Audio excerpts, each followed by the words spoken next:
Here comes David Booth. He has the Panther goal tonight. Oh, did he get hit hard? Oh, my goodness. Booth is down. I got hit hard up high, and David Booth is on the ice and hasn't moved.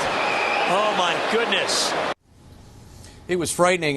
David Booth, by the way, released from a hospital from Philadelphia on Sunday. Now, normally in a situation like that and a hit like that is reviewed, it's reviewed by Colin Campbell, but because his son plays with the Florida Panthers, it's just common practice that when Florida is involved in a situation that Mike Murphy makes a decision. Mike Murphy making a decision on Sunday, he ruled that there would be no supplementary discipline, no suspension. He said that Richards did not target the head, he did not leave his feet, he did not hit an unsuspecting player, he's not a repeat offender, and he did not hit him late, breaking down frame by frame that hit. He said Richards did cause an injury, but this was a hard legal shoulder check to the chest-head area that is permitted in the game, so no suspension. Well, he's absolutely right, and this is a situation where the National Hockey League is going to have to continue to look at shots and hits to the head.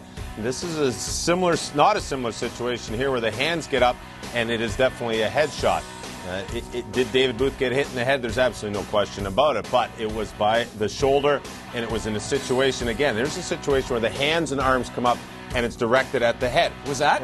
That is exactly the same situation of Mike Richards and David Booth. A player leaning forward with his head down, not seeing him coming, and boom, there's a hit. In this situation, Jason Blake, the check was delivered by leaving your feet and directed at the head. Here's another one. You leave your feet.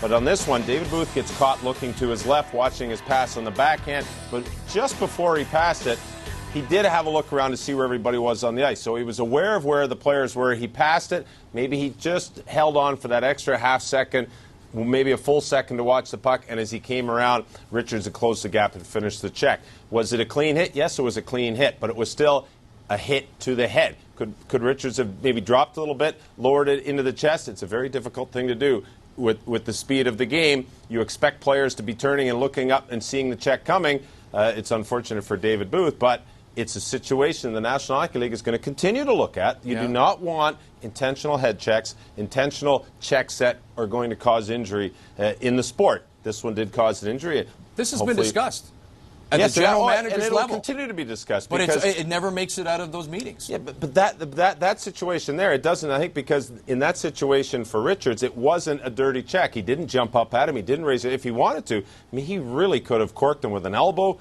with a forearm shiver to the chin, and really done, I'm sure, even more damage than what David Booth received on that check. And it's unfortunate, but he did keep his arm down. He actually hit him with the back of his shoulder, but he did catch him on the chin. It's a tough thing when you're closing the gap on a player to drop down 3 or 4 more inches and catch him in the chest. And is it something that players are going to try to do? I'm sure guys will try to do it.